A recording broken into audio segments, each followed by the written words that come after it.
السلام عليكم ورحمة الله وبركاته. بسم الله الرحمن الرحيم. الحمد لله رب العالمين. اللهم صل وسلم وبارك على رسولك وحبيبك سيدنا محمد وعلى آله وأصحابه سيدنا ومولانا محمد. സത്യവിശ്വാസിയായ മനുഷ്യൻ അവനെപ്പോഴും വൃത്തിയുള്ളവനായിരിക്കും. അദ്ദേഹത്തിൻ്റെ ശരീരം, അദ്ദേഹം ധരിക്കുന്ന വസ്ത്രം, അദ്ദേഹം ഉപയോഗിക്കുന്ന വാഹനം, അദ്ദേഹം താമസിക്കുന്ന വീട്, അദ്ദേഹത്തിൻ്റെ കൃഷിയിടം, അദ്ദേഹത്തിൻ്റെ കച്ചവട സ്ഥാപനങ്ങൾ, പാഠശാലകൾ തുടങ്ങി എന്തുമാവട്ടെ, മുഅ്മിനായ മനുഷ്യൻ ബന്ധപ്പെടുന്ന ഏതൊരു കാര്യത്തിലും അവനെപ്പോഴും വെടുപ്പിലും വൃത്തിയിലുമായിരിക്കും ഉണ്ടാവുക. അതൊരു മുഅ്മിനായ മനുഷ്യൻ്റെ മുഖമുദ്രയാണ് വൃത്തി എന്നുള്ളത്, ശുദ്ധി എന്നുള്ളത്. കാരണം വിശുദ്ധ ഖുർആൻ തന്നെ നമ്മോട് പറഞ്ഞിട്ടുള്ളതാണ്, ഇന്നല്ലാഹു യുഹിബ്ബു തവ്വാബീന വ യുഹിബ്ബുൽ മുതത്തഹിരീൻ. അള്ളാഹുവിലേക്ക് കൂടുതൽ തൗബ ചെയ്ത് മടങ്ങുന്നവരെയും അതുപോലെ തന്നെ വൃത്തിയുള്ളവരെയും ശുദ്ധിയുള്ളവരെയും അള്ളാഹു തആലക്ക് വലിയ ഇഷ്ടമാണെന്ന് ഖുർആൻ തന്നെ നമ്മോട് പറഞ്ഞിട്ടുള്ള കാര്യമാണ്. മുത്ത് ഹബീബ് സല്ലല്ലാഹു അലൈഹി വസല്ലം തങ്ങളും ശുദ്ധിയുമായി വൃത്തിയുമായി ബന്ധപ്പെട്ട ധാരാളം വിഷയങ്ങൾ നമ്മെ പഠിപ്പിച്ചിട്ടുണ്ട്. അക്കൂട്ടത്തിൽ പ്രധാനപ്പെട്ട ഒരു ഹദീസ് ഇമാം തുർമുദി റളിയല്ലാഹു അൻഹു സഅദ് ബിൻ അബി വഖാസ് റളിയല്ലാഹു അൻഹുവിൽ നിന്നും ഉദ്ധരിക്കുന്ന ഹദീസിൽ കാണാം, ത്വഹിറു അഫ്നിയതക്കും, നിങ്ങൾ നിങ്ങളുടെ വീട് അതിൻ്റെ പരിസരം വൃത്തിയാക്കണം. വീടും പരിസരം എപ്പോഴും വൃത്തിയുണ്ടായിരിക്കണം. വീട്ടിലേക്ക് കയറി ചെല്ലുമ്പോൾ തന്നെ വീടിൻ്റെ മുൻഭാഗത്തും മറ്റുമൊക്കെയായിട്ട് മാറാമ്പല കെട്ടി കിടക്കുന്നൊരവസ്ഥ, വീട് അടിച്ചു വാരാത്ത മുറ്റവും അതിൻ്റെ സിറ്റൗട്ടും അതൊരു പരിസരങ്ങളും ഒന്നും അടിച്ചു വരാത്തൊരവസ്ഥ, അതൊരിക്കലും ഉണ്ടാവാൻ പാടില്ല.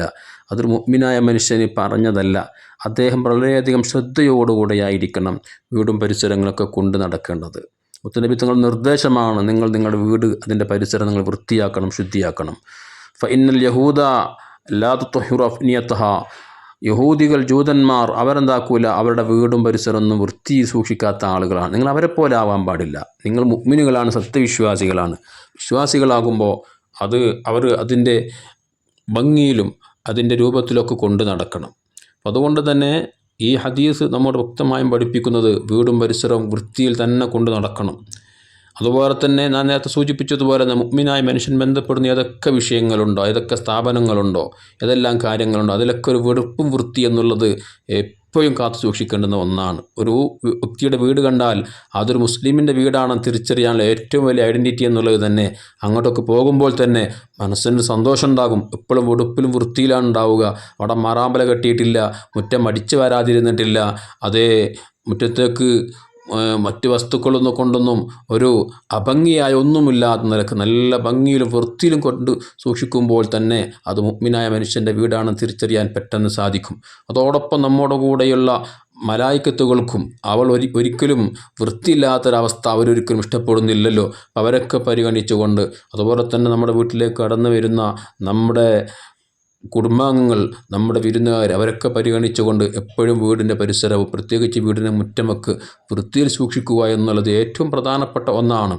വീടിൻ്റെ മുറ്റത്ത് ഒരിക്കലും അയല കെട്ടിയിട്ട് വസ്ത്രങ്ങൾ ഉണക്കാനിടുക എന്നുള്ളത് അതൊരു പക്ഷേ ആ വീട്ടിലേക്ക് കടന്നു വരുന്ന പലർക്കും അതുകൊണ്ട് പ്രയാസങ്ങളൊക്കെ ഉണ്ടാവുമല്ലോ. അതുകൊണ്ട് വസ്ത്രങ്ങൾ അലക്കിയിടാൻ അത് പ്രത്യേക സ്ഥലം കണ്ടെത്തിയിട്ട് വീട്ടിൻ്റെ മുറ്റത്തുനിന്ന് ഒഴിവാക്കുക എന്നുള്ളത് ഏറ്റവും പ്രധാനപ്പെട്ട ഒന്നാണ്. ഇങ്ങനെ ഈ ഹദീസുമായി ബന്ധപ്പെട്ട് ധാരാളം വിഷയങ്ങൾ നമുക്ക് ഇതൊന്ന് മനസ്സിലാക്കിയെടുക്കാൻ വേണ്ടി സാധിക്കും. ചുരുക്കത്തിൽ മുഅ്മിനായ മനുഷ്യൻ എപ്പോഴും ഏതൊരു വിഷയത്തിലും വെടുപ്പിലും വൃത്തിയിലുമായിരിക്കണം ഉണ്ടാവേണ്ടത്. ഭൗതികമായ അവൻ്റെ ശരീരവും മറ്റു വസ്തുക്കളൊക്കെ വൃത്തിയാക്കുമ്പോൾ തന്നെ ആത്മീയമായും അവനെപ്പോഴും വൃത്തിയുള്ളവനാകണം. ഹൃദയം, കിബർ, ഹസദ്, റിയാ തുടങ്ങിയിട്ടുള്ള സർവ്വകാര്യങ്ങളിലും ഹൃദയം ശുദ്ധിയാവണം. അവനെപ്പോഴും വുളൂ ഉള്ള ആളായിരിക്കണം. മനസ്സെപ്പോഴും നന്മ ചിന്തിക്കുന്ന നല്ല മനസ്സിനുടമയായി തീരണം. ഇങ്ങനെ തുടങ്ങിയിട്ട് എല്ലാ കാര്യങ്ങളിലും അവൻ മികച്ചു നിൽക്കുന്നവനായിരിക്കണം. അല്ലാഹു സുബ്ഹാനഹു വ തആല കൂടുതൽ വൃത്തിയുള്ളവരിൽ ശുദ്ധിയുള്ളവരിൽ അള്ളാഹു നമ്മയൊക്കെ ഉൾപ്പെടുത്തി തരട്ടെ. ആമീൻ. അസ്സലാമു അലൈക്കും വറഹ്മത്തുള്ളാഹി വബറകാതുഹു.